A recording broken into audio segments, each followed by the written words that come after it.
Si nenek itu bilang. Bilang apa?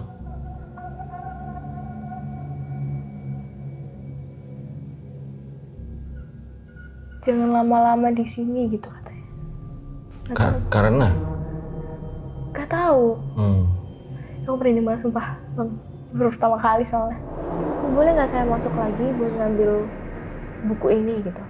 Buku catatan saya ketinggalan di dalam. Oh ya boleh Mbak, saya tunggu ya di luar gitu. Aku masuk lagi Bang ke dalam, ngambil buku itu. Aku lihat demi Allah, si pocong itu tuh duduk di bangku yang aku dudukin tadi.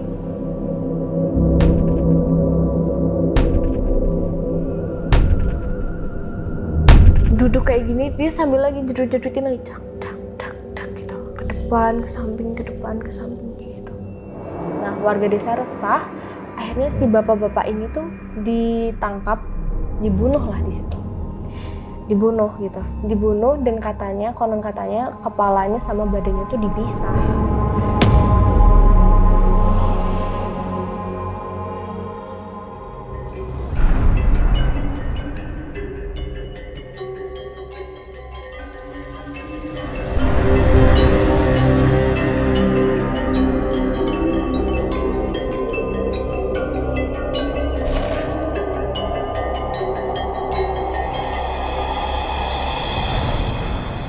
Kembali lagi bersama gue Fajar Aditya di Om Mamat Season 5. Hari ini kita kedatangan seorang narasumber dari Jogja yang katanya punya pengalaman ketemu sama pocong gundul. Gue penasaran kalau pocong Kribo ada apa enggak? Halo Kak Nasya. Halo Bang, selamat malam. Terima kasih udah mau jadi narasumber lagi ya. Setelah yang kemarin ceritanya tuh benar-benar luar biasa yang hilang saat bermain petak umpet ya. Betul. Nah katanya dulu SMA itu pernah ketemu sama pocong gundul. Iya, di salah satu sekolah saya. Iya, benar. Dan itu seperti mirip sama kisah yang sempat difilmin itu ya? Iya, kurang lebih sama sih. Lebih sama, iya, tapi ini POV-nya dari Nasya. Iya, betul. Dari saya dan teman-teman saya. Sosoknya gimana?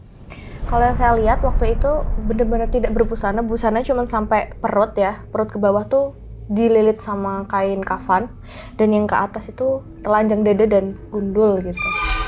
Matanya merah. Itu sih yang kita lihat. Yang Kribo nggak ada? Nggak ada.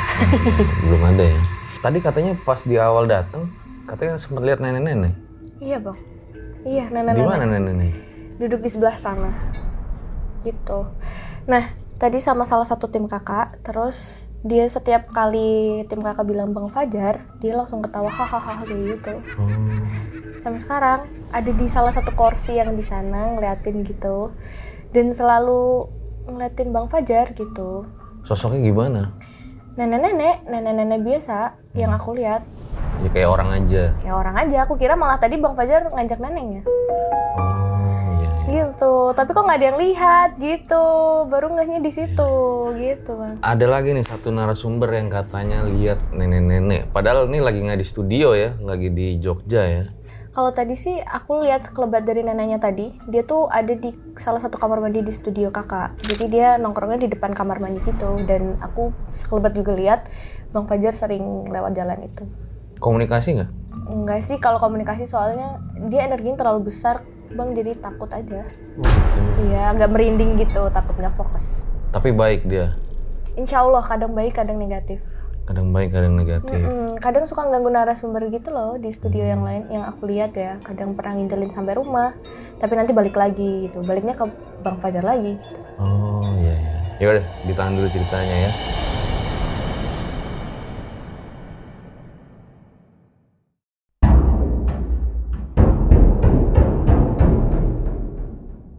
Ya, tadi tuh nggak ada gimmick ya, kita nggak settingan sama sekali ya, jadi mengalir aja. Ngalir tadi aja. Lu ngeliat nenek itu dan neneknya masih ada juga sampai sekarang katanya. Betul. Dan gue nggak pernah lihat nenek itu. Oh iya, sama sekali Bang. Sama sekali. Oh. Betul. Ya, boleh diceritain pocong gundul gimana kisahnya? Oke, jadi gini Bang, aku waktu itu sekolah di salah satu sekolah kejuruan di Jogja. Nah, sekolah ini tuh aku nggak ngerti nih sama sekali kalau ternyata sekolah ini tuh ada cerita horor-horornya gitu. Nah, waktu itu kelas 1 masuk di MOS itu semua biasa aja, nggak nyangka. Tapi aku tuh anehnya ada salah satu pohon besar banget, kayak pohon beringin gitu. Di samping lapangan upacara, itu ada bekas dupa yang dibakar. Nah, konon katanya, kata dari kakak kelas, setiap 10 tahun sekali itu pasti memakan korban. Yang terdekat itu di tahun 2007. Jadi di tahun 2007 itu ada seorang perempuan, jadi kan mayoritas di sekolahku ini perempuan semua. Ada seorang perempuan yang aborsi gitu. Aborsi di salah satu kamar mandi, entah itu benar atau enggak, tapi dari cerita kakak kelas begitu ya. Aborsi di salah satu kamar mandi di kejuruan itu, dan sampai meninggal dunia di situ bersama jebong bayinya gitu. Ditemukannya besok harinya katanya begitu. Nah di tahun 2017 ini ada lagi kejadian horor yang memakan korban jiwa.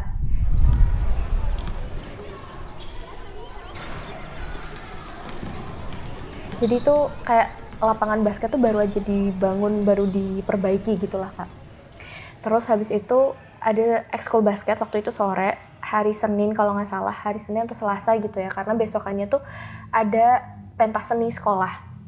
Nah itu tuh si cowok ini, atau aku nggak kenal ya Kak siapa, tapi dia tuh kayak lagi masukin bola di ring basket, terus ring basketnya jatuh nimpani, apa kayak jatuhin dia sampai kepalanya berdarah terus meninggal dunia.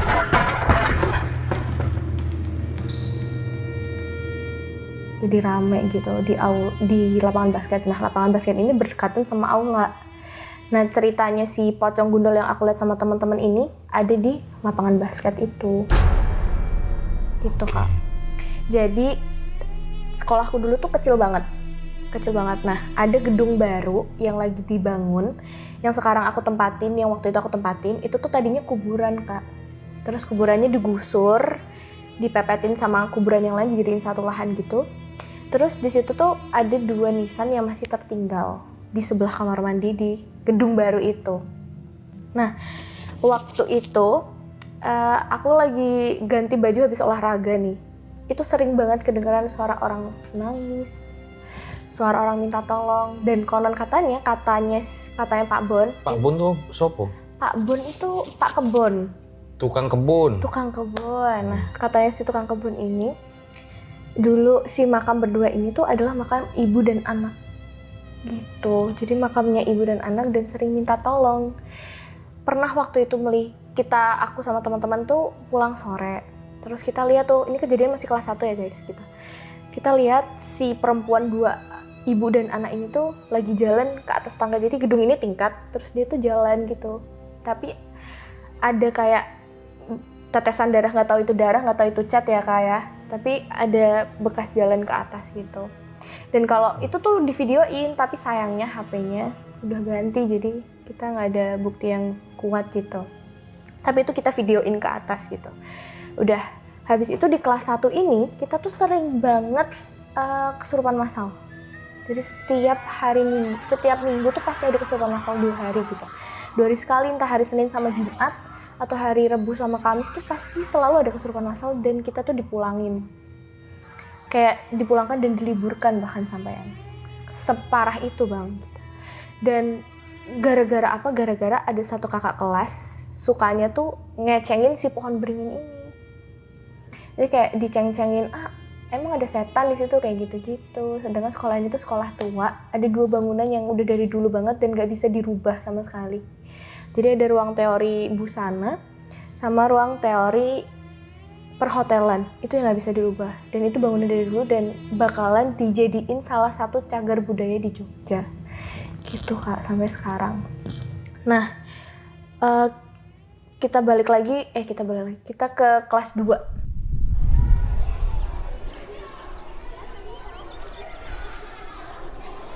Di kelas 2 ini puncak-puncaknya horor Kak sebenarnya, karena waktu itu ada pentas seni OSIS dan kita diwajibkan untuk di dalam sekolah, jadi kayak mempersiapkan pensi di dalam sekolah itu karena besoknya ada ulang tahun sekolah. Jadi kita kayak dekor kayak gitu kan, lagi seneng-senengnya tuh.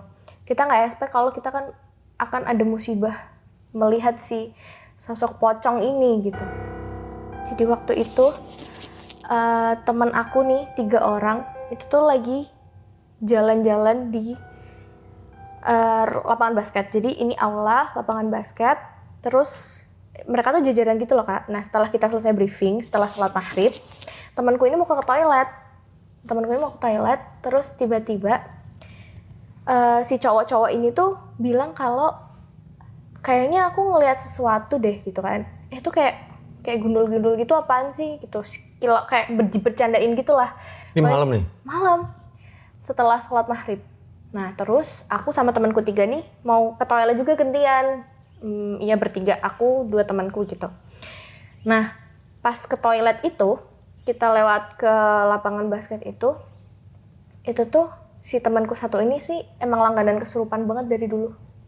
Langganan kesurupan, terus dia ngelihat salah satu kayak pantauan cahaya gitu. Tapi tuh itu ternyata kepala setelah kita lihat-lihat lagi. Tapi pertamanya bau anyir, Kak. Bau anyir banget. Terus aku tanya, di sini ada yang lagi haid nggak sih? Gitu. Terus dia angkat tangan. Terus dia nggak bisa ngomong, kita ajak ngomong, kita tarik-tarik, dia nggak bisa. Kayak dia bilangnya tuh rep-repan, tapi dia dalam posisi berdiri. Jadi kayak ketinggian tapi posisi berdiri gitu. Nah terus pas dia posisi berdiri, bener kan? Si nenek itu bilang apa?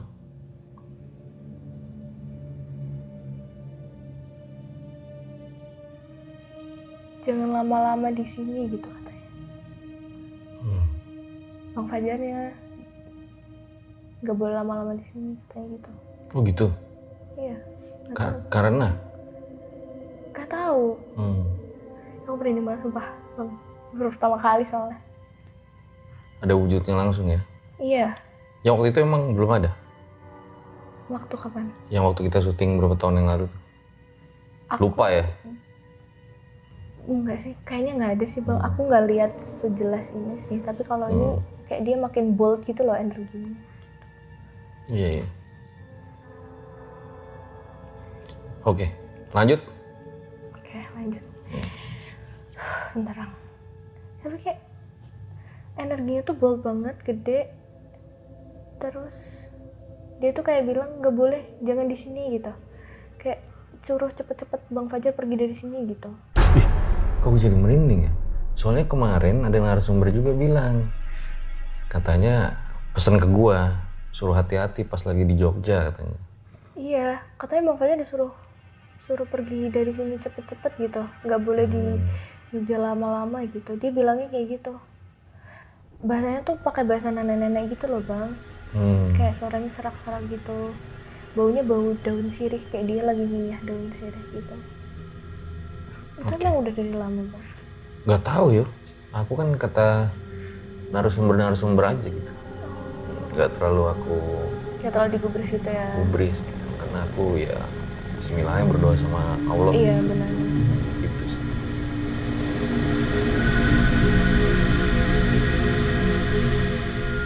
Lanjut kita. Oke lanjut, tadi sampai mana ya? Temu pocong gundul. Oh ya, ketemu pocong gundul, betul. Nah, sampai yang ngep itu ya Bang ya. Nah, temanku yang ngep itu kita tarik-tarik nggak bisa. Terus kita lihat dia lagi ada di posisi yang natap di satu sudut. Kita lihat bareng, aku sama temanku yang satu ini ngeliat ke belakang gitu. Ternyata kita lihat di situ ada cahaya merah kayak pakai laser gitu.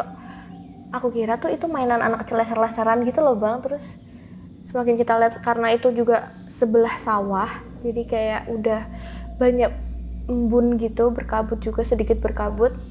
Terus kita mengol lagi, ternyata benar di situ ada sosok, bener-bener kelihatan banget Bang, dari atas bawah gitu, kayak ada lekuk-lekuknya persis banget gitu. Dan tiba-tiba pas kita kedip bareng ya, karena kita kan shock, kayak kita diem aja gitu, kita shock. Terus habis itu si sosok ini tuh masuk ke temanku yang nggak bisa gerak ini. Sebentar, yang Nasya lihat itu pocong. Tapi nggak pakai baju. Iya, tapi nggak pakai baju. Gundul, bener-bener gundul. Mukanya hancur banget Bang, parah. Matanya merah gitu. Yang aku lihat gitu, lakuannya bener, tapi cuma sampai sini ke atas, telanjang dada gitu. Itu yang aku lihat Bang. Terus dia masuk ke teman aku ini, udah akhirnya kesurupan. Bilang udah dibilangin nggak boleh di sini lama-lama, ini rumahku kayak gitu. Terus kita balik lagi ke aula, bawa teman kita nih ke aula karena dia udah posisi meronta gitu. Meronta-merontanya bukan yang nangis alay lebay gitu bang kesurupannya, tapi bener-bener ngomongnya tuh berubah jadi suara cowok gitu loh bang. Jadi kita yakin kalau sosok ini nih pasti yang masuk gitu. Terus kita bawa, ada guru agama juga di situ, tiba-tiba dipanggilin, dan ada ustadz juga yang di musola itu yang lagi habis selesai ngazanin sholat maghrib. Dibacain ayat kursi, dibacain apapun tuh mental bang, malah bilang kalian tuh lagi ngapain, lagi baca apa gitu. Kalau nggak ngerti artinya tuh nggak usah bilang, nggak usah ngucapin, katanya gitu. Terus ada temanku satu, rambutnya tuh pendek bang, dia berhijab juga kebetulan. Dia lari sampai ke belakang aula. Terus yang di belakang aula itu tiba-tiba kerudungnya tuh dibuka, udah kebuka gitu posisinya. Ada satu tempat duduk kosong, rambutnya pendek ya bang, rambutnya pendek. Tapi waktu kita lihat rambutnya panjang, jadi panjang. Kukunya putih pucet banget bang. Itu aku kan mau ngambil tas nih ceritanya, mau ngambil semua tas anak-anak OSIS yang lain, terus kita mau taruh di aula buat kita selamatin lah, pokoknya jangan sampai ada yang kemana-mana gitu, jangan sampai kesurupannya tuh ganti-gantian gitu. Tapi si ini tuh epic banget, terus nari-nari bang, nari-nari serius.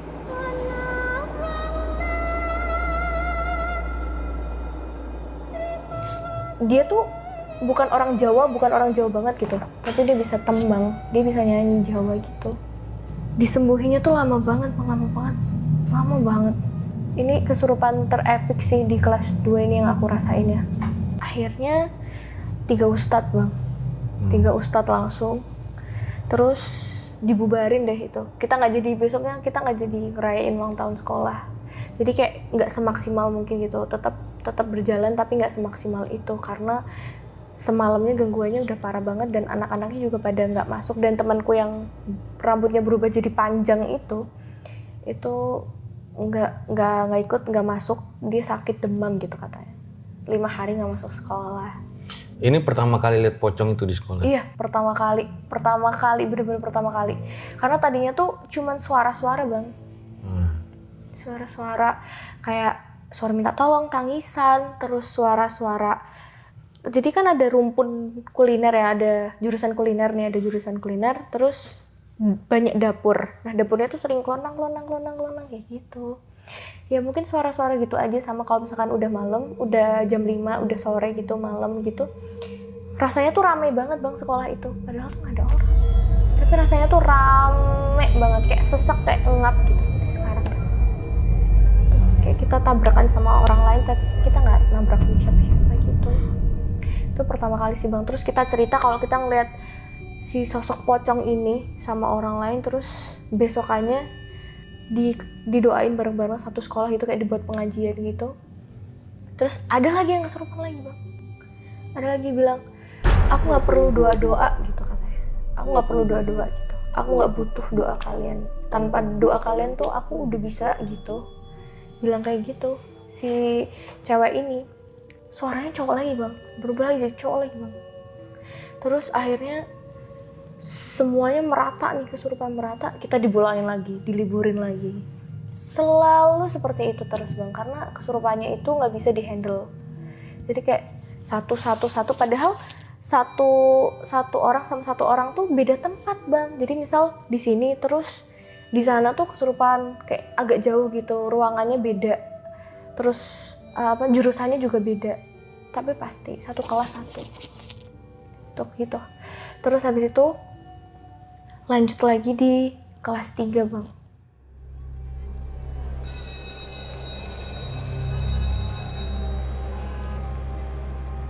Ceritanya udah senior nih. Terus waktu mau pengukuhan OSIS, itu kan biasanya satu teori kan 2-3 orang waktu aku dulu pengukuhan OSIS bang. Nah terus di sini itu satu orang itu aku buat satu teori gitu. Jadi satu ruangan tuh satu orang gitu. Ada salah satu di rumpun busana, itu tuh ada ruang teori keramat bang. Nah ruang teori keramat ini tuh maksudnya teori keramat tuh? Jadi setiap orang yang gak ngucapin assalamualaikum di situ atau permisi atau tidak ada pelajaran agama yang akan terjadi selama hari itu di ruangan itu tuh pasti kesurupan. Jadi ruangan itu tuh sangat-sangat dihindari untuk dimasukin sama siswa. Untuk kan biasanya kalau sekolah jurusan gitu kan ganti-ganti ya bang, kadang ruang teori, kadang ruang praktek, kadang ruang teori, kadang ruang praktek kayak gitu. Sama yang kelas 3 ini lanjut lagi, yang di kelas 3 ini kan satu teori satu orang. Nah sebelum ada kejadian pengukuhan OSIS itu bang, itu tuh aku sama temanku 3 cowok, aku cewek, itu tuh kita lihat ada salah satu kaca gitu, kaca besar banget, itu tuh isinya mesin jahit semua bang. Yang mesin jahit semua itu ruangannya tuh emang udah lama banget, karena itu tuh salah satu gedung yang nggak pernah direnovasi, nggak pernah ada penambahan atau renovasi atau perubahan apapun. Jadi murni dari dulu tuh begitu gedungnya gitu. Nah si mesin jahit ini tuh kita lihat gerak sendiri gitu bang, gerak nik. Kita kira waktu itu pintu belum ketutup nih, kita cek lagi, enggak, bener-bener di depan ini ruang ASIS, ini depan begini bang, kayak nyala lagi jahit gitu dan lampunya tuh pet gitu, kayak nyala mati kayak gitu ya, suasana horor banget. Itu kita udah feelingnya udah kayaknya nggak bener nih di sini, kayaknya kita harus pulang gitu kan. Tapi sama kakak pembimbing waktu itu tetap suruh dilanjutin. Dan akhirnya setelah kita pengukuhan OSIS itu, kita ke ruang teori 33, ada satu orang di situ perempuan. Dia tuh berani bang awalnya, kayak nggak apa-apa lah, kayak denial gitu loh bang, mana ada begitu-begituan gitu, nggak percaya, cobain aja gitu. Dia dicobain lah di situ bang. Wah dia kesurupannya, teriak-teriaknya Masya Allah bang, ngeri banget.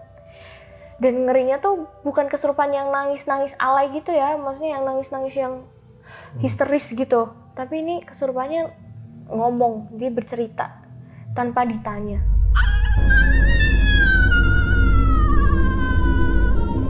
Jadi kayak bilang, aku tuh di sini udah lama, kalau kalian kepo sama aku jangan mendekati area aku gitu, cukup dari jauh aja aku akan menampakkan diri. Ngapain sih pakai kesini segala kayak gitu, mau buktiin apa, mau nunjukin apa kayak gitu, tapi pakai bahasa Jawa.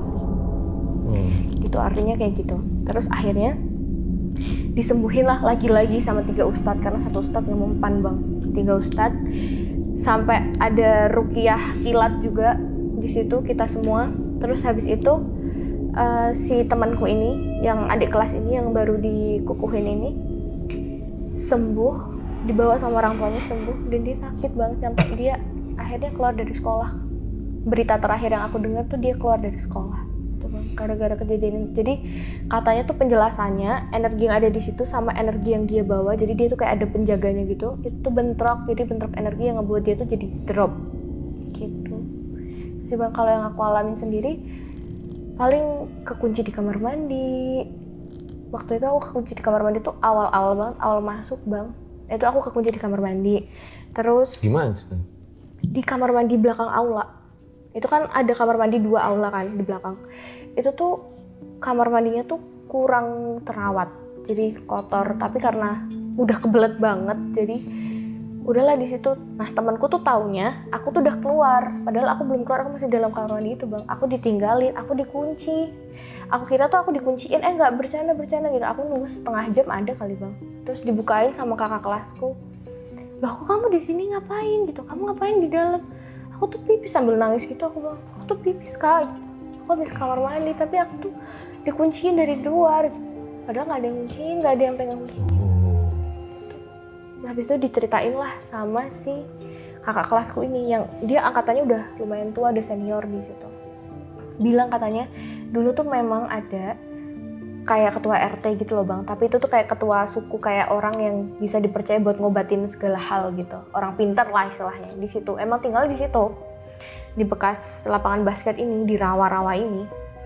Nah terus si orang ini, si bapak-bapak ini tuh punya kekuatan yang bisa ngobatin ini, ngobatin itu. Akhirnya disalahgunakan lah, dibuat orang pada kena santet, dia ngebantuin orang pesugihan dan lain-lain. Pokoknya jadi ilmu hitam lah, yang tadinya ilmu baik terus jadi ilmu hitam.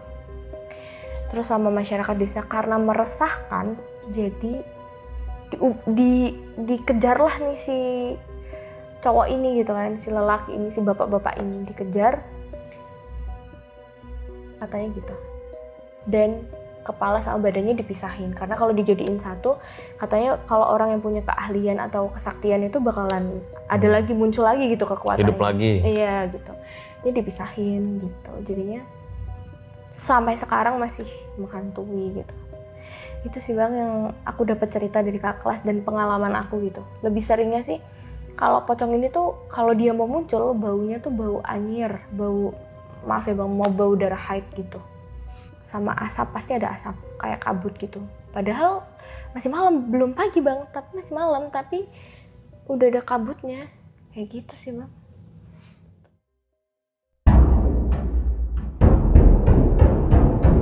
Jadi yang pengalaman itu kan sama teman-temanku nih Bang. Yang pengalaman sendiri itu aku juga ada. Nah yang pengalaman sendiri itu pertama-tamanya tuh setelah kejadian kesurupan itu tuh intensitasku ketemu sama si sosok pocong ini jadi lebih sering. Yang pertama yang aku inget tuh waktu aku lagi di perpustakaan itu tuh baru mau direnovasi ceritanya, dan perpustakaan tuh tutup jam 4 sore. Aku masuk, aku duduk di sebelah kanan dekat kaca waktu itu, dekat kaca. Terus sini tuh udah jalan Bang, jalan ini kaca perbatasan, aku tuh di sini paling pojok pokoknya perbatasan. Ada kaca gitu. Nah, si penjaga perpusnya itu tuh udah pergi Bang. Jadi lagi keluar gitu loh, ke toilet atau apa aku nggak tahu gitu. Dan cuma tinggal aku sendirian di situ. Tiba-tiba ada orang ngetuk tok gitu dari kaca depan-depanan sama aku sama sebelahan. Jadi kacanya tuh kayak ngelingkar gitu loh Bang, kaca gitu. Nah, dia tuh ngetok-ngetok sebelah kiri sama dari depan. Aku bilang, "Siapa?" gitu kayak. Terus ketok-ketok lagi makin keras, dak kayak gitu. Feelingku udah gak enak nih, aduh siapa lagi, karena dari dulu emang sering banget Bang aku digangguin semenjak kesurupan itu ya. Terus habis itu pas aku mau keluar dari perpustakaan itu tuh ada siluet, jadi kayak siluetnya gini.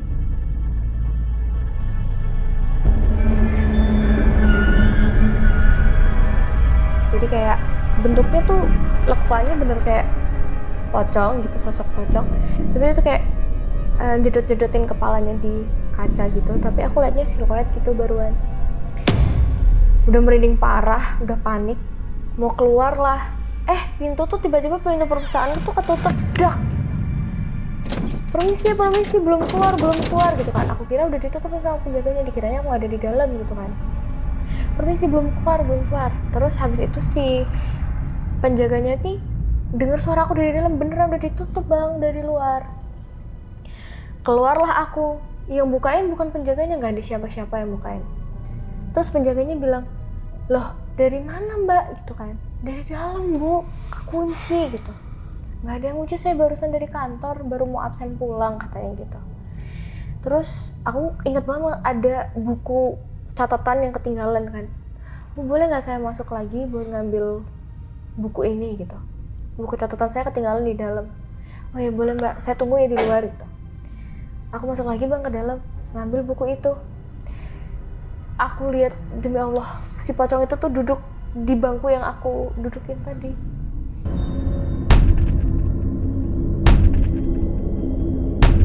Siluetnya bener-bener persis, nggak cuma siluet, bener-bener wujud bau tanah gitu, bau tanah. Duduk kayak gini, dia sambil lagi jedut-jedutin lagi, dak gitu, ke depan, ke samping gitu. Kalau bau tanah sama bau anyir beda apa? Bau tanah, jadi bau tanah, bau air hujan. Kayak gitu. Berarti yang ini nggak bau anyir ya? Enggak bau anyir yang ini bau tanah, bener-bener bau tanah gitu kan. Terus udah nangis ketakutan gitu kan aku, kayak, "Bu tolong," aku lari lagi ke depan. "Bu minta tolong ditemenin boleh nggak?" gitu kan. "Lihat apa Mbak di dalam?" gitu. "Itu Bu," nggak bisa ngomong kan, kayak terbata-bata gitu loh Bang, karena kaget kan. "Itu Bu," gitu kan. Ternyata si ibu-ibu ini malah ketawa Bang, hahaha gitu. Ternyata ibu ini bukan ibu perpustakaannya tuh bukan dari kantor Bang, tapi dari kamar mandi sebelah sini ada UKS, terusnya ada kamar mandi, dari situ dia keluar. Mbak ngomong sama siapa gitu. Makin shock lagi lah aku, makin keringat dingin parah, pasrah gitu. Bu, serius Bu, ibu dari mana gitu kan? Saya tadi dari kamar mandi Mbak, saya belum lama kok keluarnya katanya gitu. Bu, tadi saya ketemu ibu, katanya habis dari kantor. Enggak Mbak, kantor tuh udah ditutup, kantor ruang guru ya maksudnya. Terus habis itu, ya udah Mbak, tenang, saya temenin minum dulu gitu kan. Nah pas minum ini balik lagi ke perpustakaan, baunya anyir langsung. Aku sama ibu penjaga perpus ini bau hal yang sama, dengan ruangan yang sama. Terus si ibu ini lihat juga ada siluet si pocong ini gitu. Apa ya Mas, setiap nyebutin si pocong ini tuh bawaannya tuh kayak flashback gitu loh Bang, kayak keinget lagi kejadian itu gitu. Sama. Saya juga kalau nyebut nama mantan tuh flashback muka dia. Kayak nggak bisa lupa, kenapa? Jadi kayak gimana ya Bang, jadi bentuknya tuh soalnya traumatis banget ya Bang, rasanya, maksudnya vibes-nya waktu itu sore-sore gitu kan, mana hujannya tuh nggak hujan deras, gerimis doang gitu. Kita keluar lagi dari perpustakaan, ditutup, terus udah aku pulang. Nah, sampai rumahnya ini tuh, itu tuh waktu mandi Bang. Waktu mandi kan, jadi rumahku tuh rumah tua Bang. Rumah tua banget, yang dari dulu tuh sejak aku lahir tuh nggak pernah direnovasi. Jadi itu rumah nenek yang udah tua banget gitu. Dan banyak orang yang lihat kejadian horor di situ, termasuk aku pun, dan semua orang yang di situ lah ngalamin kejadian horor gitu kan. Nah, aku kira nih yang gangguin aku saat itu tuh penunggu rumahku Bang. Ternyata enggak.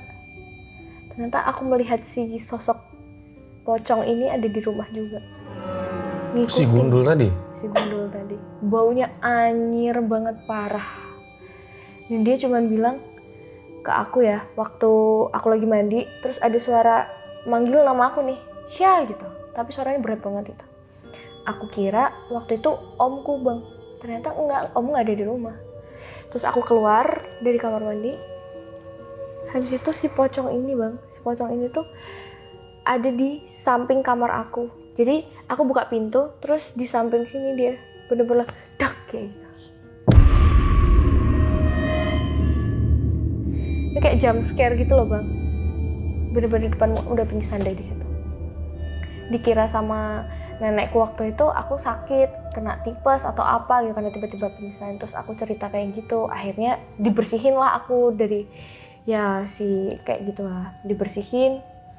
Habis dibersihin, besoknya nggak bisa sekolah Bang karena sakit. Karena kan katanya habis ketempelan gitu kan sakit. Aku sakit demam 2 hari kalau nggak salah, demam 2 hari. Nah, berarti si pocong itu ngikutin sampai rumah ya? Iya, si pocong ini ngikutin sampai rumah. Sebesar itu karena katanya yang bersihin, kata Ustadz ini tuh yang bersihin aku tuh, si pocong ini tuh suka sama energiku gitu. Karena mungkin aku kecapean atau gimana, jadi energinya sama.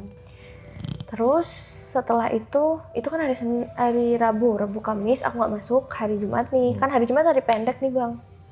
Harapannya itu kan pulangnya lebih awal, ternyata enggak Bang. Setelah aku masuk sekolah, tiba-tiba itu tuh ada kakak kelas yang teriak,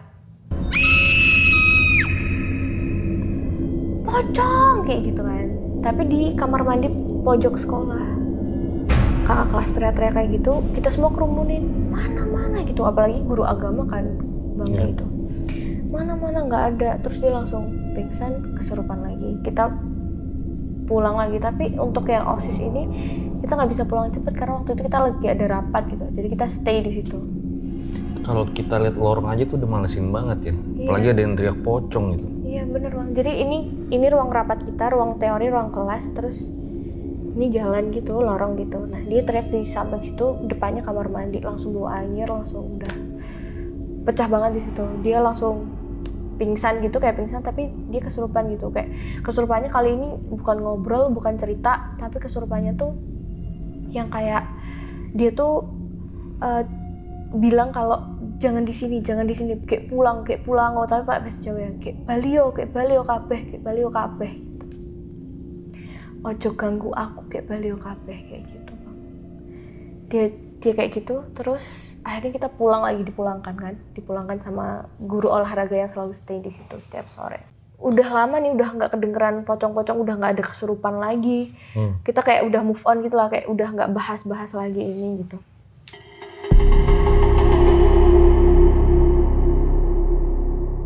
Beberapa bulan kemudian aku kejadian lagi bang. Ini ruang teori A, ini tuh ruang teori B, terus ini ruangan BK. Di ruangan BK itu ada satu spot yang kosong, jadi kayak ada taman, tapi itu kosong, nggak pernah ada orang di situ. Nggak tahu kenapa bang? Ini ngomong-ngomong soal BK ya, itu biasanya ruang paling horor tuh buat siswa tuh. Bener. Sama ya? Sama. Mana di sebelah situ ada ruang spot lagi yang kosong, nggak pernah ada orang di situ. Biasanya dapat poin kalau dipanggil ke sana kan? Jadi di samping ruang BK itu ada satu taman kosong bang, nggak pernah ada dijamah orang di situ ya. Nggak tahu kenapa, lagi pengen aja nongkrong di situ, habis dari kantin. Terus waktu lagi makanan dari kantin gitu, minum es, makanan di kantin gitu, di sebelahku persis bang, ada yang nyender gini ke bahuku. Terus bilang, lagi ngapain? Aku kira temanku kan bang, soalnya kan nggak ada bau apa-apa, nggak ada apa-apa gitu. Tapi di sini ku ada tanah bang. Ih apaan tanah? Gitu. Siapa tadi yang ngomong gitu? Kayak nggak dihirauin aja udah. Selanjutnya lagi baca apa namanya, lagi minum sambil baca buku kan, baca buku juga, jadi perpus juga. Terus habis itu si temanku ini tuh tiba-tiba datang ngomong sama siapa gitu. Ih apaan, orang aku nggak ngomong, orang aku baca buku gitu kan. Enggak, dari belakang lagi ngomong ya. Siapa tuh adik kelas yang gundul gitu. Ah apaan, nggak ada siapa-siapa gitu kan. Ada, aku tadi tuh lihat ada adik kelas yang gundul lagi ngobrol sama kamu gitu. Nggak ada gitu kan. Terus pas dicek temanku, apa nih, semuanya bener-bener bang kayak bekas tanah liat gitu. Dan langsung bau anyir lagi. Selalu seperti itu bang. Jadi bau anyirnya tuh terus-terusan gitu loh bang, di setiap tempat sudut gitu. Apalagi di kamar mandi yang katanya itu buat aborsi siswinya yang ada di situ. Zaman dulu Nggak tahu sih bang kalau sampai zaman sekarang. Soalnya mayoritas temen di sekolahku itu perempuan semua. Oh, ini isunya ya? Isunya. Nggak tahu kebenarannya. Iya, nggak tahu kebenaran. Isunya tuh banyak sekali yang aborsi di kamar mandi itu gitu. Dan jadi memang pocong itu sering ketemu juga ya Nasya ya? Iya. Tapi ini katanya kan masa-masa SMA itu masa yang paling indah gitu ya. Nasya ngalamin gak momen-momen indah itu saat SMA gitu? Ngalamin sih bang, tetap ngalamin sih. Walaupun ada banyak horornya ya, tapi tetap ngalamin sih. Kayak masa-masa SMA tuh gak bisa dilupain banget ya bang. Kayak kita bisa pulang malam lebih dari jam 8 malam kayak gitu. Boleh? Boleh kan, maksimal jam 9. Dan kita tuh bisa nongkrong sama teman-teman gitu bang, karena OSIS ya, Jadi ada alasan OSIS gitu. Iya, Kita pulang maksimal jam 9 malam. Oh ini ya triknya ya, OSIS Iya, ya. betul. Saya dulu nggak OSIS. Ya, jadi OSIS, terus kita bikin event, belajar bikin event, kayak gitu, seru-seruan bareng sih bang. Kalau SMA ya namanya anak SMA ya lagi bandel-bandelnya gitu. Gitu sih. Iya. Nah, kita balik lagi ke pocong gundul yang gimana? Ada lagi pengalaman sama dia? Pengalaman sama pocong gundul sih sejauh ini ya bang, yang paling menyeramkan tuh yang tadi di perpustakaan itu sih. Sama yang bukan pocong gundul sebenarnya, ini lebih kayak ke kejadian di UKS. Tapi juga ada pocongnya sih, cuman pocongnya nggak terlalu terlihat. Jadi cuman kayak bayangan siluet. Saya kira itu tuh tirai yang ditutup gitu bang. Ternyata enggak. Ternyata itu si pocong itu tuh memang ada di mana-mana gitu loh bang. Di setiap ruangan ada, di setiap teori ada, di setiap tempat ada. Dia baunya itu mesti kalau ada sosok itu baunya anjir. Sampai akhirnya lulus si pocong itu nemenin selalu gitu, maksudnya tapi nggak sering gitu ya? Iya. Berapa kali lah? Beberapa kali ya. Dia pasti munculnya kalau nggak suara yang dak-dak gitu, yang kayak benturin kepala atau bau gitu sih bang. Nah kadang kan suka gini ya, kalau kita masih sekolah itu suka ada konspirasi gitu ya. Misalnya ada cerita urban legend apa, dia kan dulu asalnya kayak gini nih gitu. Kalau dulu pocong gundul ada nggak? Kalau pocong gundul ini ada bang. Jadi salah satu kakak kelas nih, udah angkatan senior banget nih, mungkin tahun berapa ya lulusnya, 90-an lah gitu. Udah ada nih cerita si pocong gundul ini. Katanya sih waktu itu, dulu tuh sekolahku tuh rawa-rawa bang. Rawa gitu. Jadi sekolahku tuh cuman kecil, kanannya rawa, kirinya kuburan dipepet itu. Nah sebelum jadi sekolahan dulu tuh lahan kosong, tapi tetap ada rawa, lahan kosong, kuburan gitu ya. Di lahan kosong ini biasa kayak tumbuh-tumbuhan liar tumbuh gitu. Nah di rawa-rawa ini itu tuh ada satu rumah. Di rumah itu tuh tinggallah seorang bapak-bapak yang dia tuh dipercaya kayak ketua RT gitu, tetua di situ. Tapi dia tuh bisa mengobati orang sakit, bisa istilahnya kayak apa ya bang ya, kayak tetua gitulah, tetua gitu, bisa ngobatin orang sakit dan lain-lain. Pokoknya hebat lah orang ini, bapak ini gitu, punya ilmu kebal juga gitu. Tapi pada akhirnya si bapak-bapak ini tuh menyalahgunakan ilmu ini untuk hal yang jahat.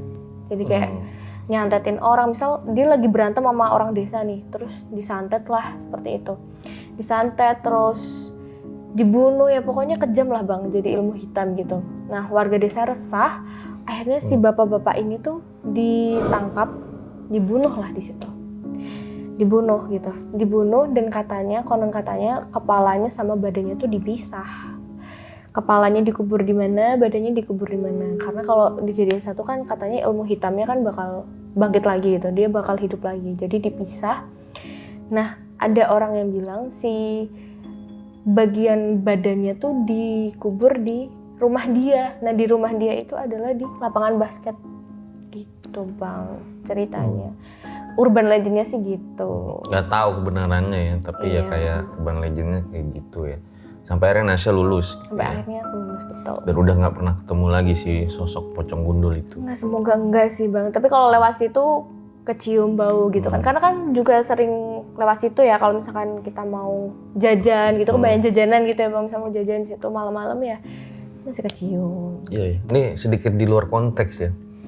Kadang itu guru killer itu gak bisa kita lupain gitu ya. Iya benar-benar bang. Karena pada saat itu kita nganggap ngapain sih ini orang ribet banget sampai segitunya gitu ke murid-murid gitu ya. Perhatiin detail kaos kakinya mesti warna putih, warna hitam gitu. Kayak dicari-cari kesalahannya. Rambutnya panjang dikit dia gunting gitu ya. Tapi ternyata setelah kita lulus gitu ya, bahwa kehidupan ini lebih keras dibanding apa yang diajarkan pada saat itu sama si guru killer tadi gitu ya. Betul bang. Jadi justru kadang kita kangen tuh sama si guru killer kalau lagi dimarahin gitu ya. Iya benar. Karena itu yang ngebentuk kita tuh jadi setidaknya agak lebih disiplin dikit lah gitu ya. Betul. Dan itu kita aplikasikan dalam kehidupan gitu ya. Iya bang. Bahwa ternyata kangen juga nih, sekarang nggak ada yang marahin tapi kita disiplin aja sendiri dalam hidup gitu. Karena efeknya buat kita sendiri, gitu, buat kehidupan kita sendiri gitu. Makanya Bu, kalau masih nonton ini, apalagi nonton video ini ya, boleh banget nanti tag saya ya, gitu ya. Nanti mungkin kita main-main juga ke SMA gitu ya. Tapi gitu juga ya, berarti ya. Iya, sama sih bang. Kalau guru-guru killer gitu sama sih. Itulah makanya ada pepatah yang bilang masa-masa terindah dalam masa SMA. Apa iya begitu? Boleh banget komen di bawah. Nasya, makasih ya. Udah datang dan bercerita di RJL ya. Tadi sempat kedekan juga di awal sosok nenek itu ya. Tapi masih ada nenek. Masih ada.